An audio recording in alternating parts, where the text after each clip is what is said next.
Hi, I'm Selena from Annie's Bookstop of Worcester, and I'm here with Katherine Arden, who is a fantasy author, and also she does middle grade books. And For readers unfamiliar with your work, Katherine, how would you describe what you write? Well, first of all, hey Selena, thank you so much for having me on the show. I am an author of fantasy novels for adults and scary books for children. I've written one adult trilogy called the Winter Night Trilogy, which is a historical fantasy set in Russia during the Middle Ages. And I've written a quartet of scary novels for children called the Small Spaces Quartet, which is set in contemporary Vermont in the United States. Okay, great. And what do you think draws readers to these kinds of books? Personal taste, I would imagine. For the most part, I think that's why most people pick certain books. Okay, so what was the inspiration for your latest book? And I'm not sure which one you're going to talk about. My latest book was the end of my quartet for children. The Small Spaces Quartet ended with a book called Empty Smiles, which came out I think in the summer of 2021. Okay. No, sorry, 2022. And it was inspired by my love of the Vermont County Fair. The Vermont County Fair. Yes. Okay. Um, so what were the steps that you took to bring your initial inspiration to the finished book? Um, well, it was the end of a series, right? So I had some ongoing characters and plot lines to close up. And I wrote the opening scene, and then, as I usually do, I started to like write the climactic scenes next. I write out of order often, and then kind of pull it together one scene at a time. I'm afraid my writing process is somewhat haphazard, but it gets the job done usually.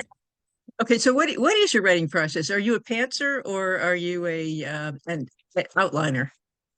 Um, I'm not sure writing is so cut and dried. I feel like if you ask 10 writers how they do it, they'd get 10 different answers. Yeah. I tend to fall on maybe the more free-flowing end of the spectrum. I'll usually do at least one or two scenes just off the cuff, and then do like a quick sketchy outline, and work from that, which it changes often as I keep going. So that is the process that works for me. Okay, so now, what was the actual inspiration for your entire series? For the middle grade series, I was inspired by my love of Vermont, the atmosphere, the seasonal changes. I was a big reader of R.L. Stine when I was a kid and wanted Mhm. to recreate that sense of dread. And I was also inspired by a large display of scarecrows that my town put up in the fall one year, which I found very sinister. So Haha, okay. And what made you decide to write a very scary, scary story? Was it the scarecrows? no, again, I had an idea that seemed like it would be haunting. I enjoy horror as a genre. I like to watch horror movies and read scary novels. And again, I was a lover of R.L. Stine as a kid, and I wanted to recreate that sort of sense of fear and dread for other younger readers. And very, very sort of experimental. Tried to see if I could put one together, and it ended up being working out. So Okay. Going back to your Small Spaces series, what kind of research went into writing it? very little actually for small spaces. It was a book for children, set in a state where I live. So it was very much just me imagining how the story would go. My books for adults, which are historical fantasy, do involve a bigger research component. Okay, so now let's talk about your Winter Night trilogy. Okay. Um, what was the inspiration for your Winter Night trilogy? I'd always loved books based on fairy tales, and when I was looking for an idea for my first novel, I decided to also do a book based on a fairy tale, which was something I hadn't seen for Slavic or Eastern European fairy tales at that time. I decided early on to set it in sort of a historical milieu instead of just being a fantasy world because I wanted to add the grounding and the gravitas that history could provide to the fantasy element. Okay, can you tell us a little bit about that trilogy? The Winter Night Trilogy is three books set in medieval Muscovy, so it's the area in and around Moscow before it becomes Russia. It involves historical characters from the time period, as well as a large dose of folklore from the same region. So it's about a young woman named Vasilisa, who is the daughter of a minor aristocrat on this sort of country estate outside of Moscow, and she has the ability to see and speak to the spirits, the unclean forces they're called of Russian folklore. And this shapes her life and her path. Okay. And what kind of research went into that book?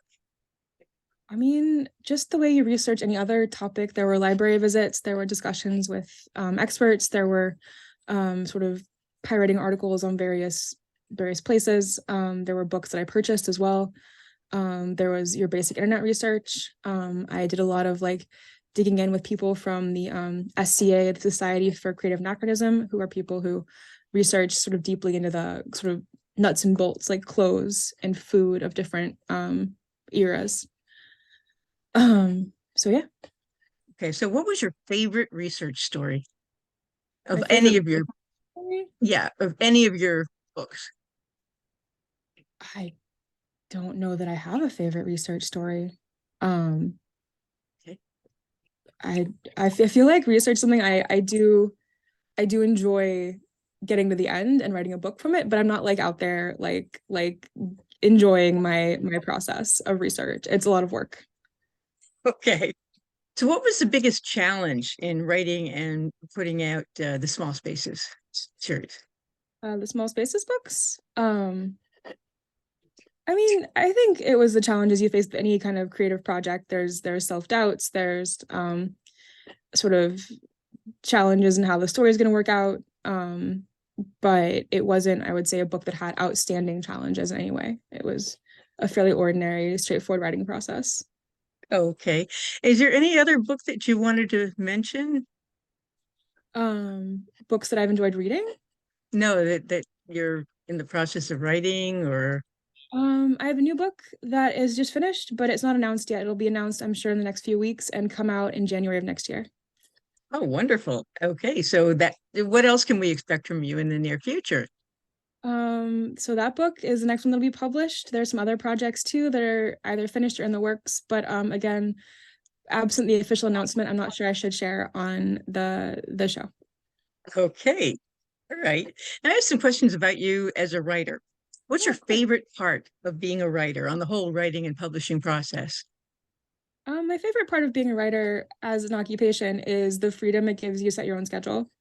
I like being able to work when inspiration strikes, and if I'm tired, to go take a walk or go for a hike or go skiing. I live close to a bunch of ski mountains. I also enjoy meeting readers, and I enjoy kind of this freedom of of choosing what I want to say and figuring out the best way to say it. Okay. And what do you consider the most challenging part of the writing process? And how do you Uh, overcome that? I would say the writing process is the most challenging part of the writing process. Every book is different, and I think the biggest issue is that whenever you start a new project, it feels sort of like, how did I do this the last time? It's hard. I feel like you don't. Every book has its own challenges, and that's always exciting because it keeps it fresh. But also, sometimes you just wish, like, I wish I could just like turn my brain off and get the thing out, which is not possible. Okay. So what's been your favorite adventure during your writing career? My favorite adventure during my writing career, I went to San Diego Comic-Con one time and there were a lot of people. And it was really intense. I That was exciting. I also did some research in Europe for a book 2 summers ago, 3 summers ago. And my partner and I spent 4 months in sort of northern France and Belgium for that project, and it was very enjoyable in so many ways, and also very enlightening as far as the research was. So that was a fond memory. Okay. So what's the greatest lesson that you've learned thus far in your writing career? Um, I mean, I definitely become a better writer if that's a lesson. I think I feel like I always knew it's important to persist in what you're working on, but definitely for writers, it's important to persist in what you're working on. Um, and yeah, I guess choose your topics carefully is another one too. Not every idea has a whole book inside of it.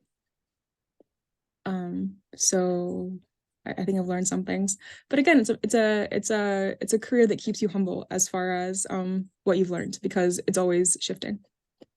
Hmm. And is that the piece of advice you would give to other writers, or do you have any others? For aspiring writers, I would say finish what you start. Is my biggest piece of advice because it is so much harder to finish a project than it is to start one.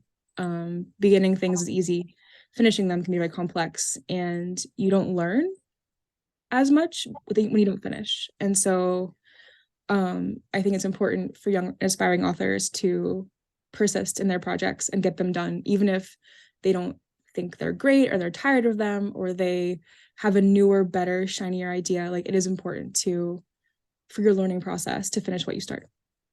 Okay. Are there any groups, clubs, or organizations that you would recommend to other writers that might have helped you in your career? Not official organizations, no. I think for me the best thing has been friends who write, um, author friends that I've met along the way where we share support and critique. But I haven't been involved myself in professional organizations. Okay. I have questions about you as a person. What is one thing that most people don't realize about you? Um, I have no idea. I don't know what people think about me. So I don't know what they think or don't think. I would imagine most people don't think about me at all. So they probably don't care what I'm like or not like. I like to garden, which I think most folks know who follow my social media, but I'm very into flowers. Okay. What question do you wish interviewers would ask you? And what would the answer be? Um, I don't know. I have no idea. I haven't really thought about like what kind of questions I ought to be asked. I don't have like a soapbox that I want to stand on anyway. So Okay. I'd rather respond to what the interviewer finds interesting. Okay. Um, what is or are your passions when you're not writing? And how do you make time for your hobbies and things that you love? Well, as far as making time goes, the great thing about being an author is you can set your own schedule. And so I definitely try to peel off time when I'm working. Except in like kind of the final edit stage when it's very intense. I do have time to like pursue hobbies. I like to ski. I live close to several ski hills. I like to hike in the summer with my dog. Again, I live in a rural area, so plenty of hiking. And I love my garden. I grow vegetables and flowers, and spend a lot of time in the summer in my garden, Mhm. doing garden. Okay. So, what does your writing space look like? And what do you need to have around you when you're writing? I have an office. I work in it. I'm sitting in it now. I have a bookshelf behind me. My big bulletin board is to my right. As far as where I need to work, it really varies. Occasionally I'll work on the couch. Often I'll be in my office chair. Often I'll be standing up. I have a standing desk, sort of like motor. I work in coffee shops sometimes. I used to like coffee shops much more, but I've gotten more attached to being in a private place now. Hmm. Well, when you're writing, do you listen to music? Do you need quiet? And if it's music, what kind? Sometimes I'll put on music. It depends on my mood. If I'm drafting, I'll often like do something like kind of upbeat and bouncy. If I need to concentrate super hard, I'll put on like classical, often just silence. Even a podcast. I'll put on. I like tea. I'm a tea drinker, so I'll have a cup of tea when I'm working. Okay. The writers often have furry or feathered or otherwise non-human companions, and you just mentioned that you have a dog. I Um, does guess. your do does your dog help you or hinder you while you're writing? He's always helpful. I love my dog. Um, he's amazing. What kind of a dog is it? He's a hound mix. Hound mix. Okay. Yeah, he's a good boy. Ah, okay. Um, so um, I have two more questions for you then. Mhm. Where can people find your work aside from Annie's Bookstop of Worcester? And I always have to put a plug in for Annie's.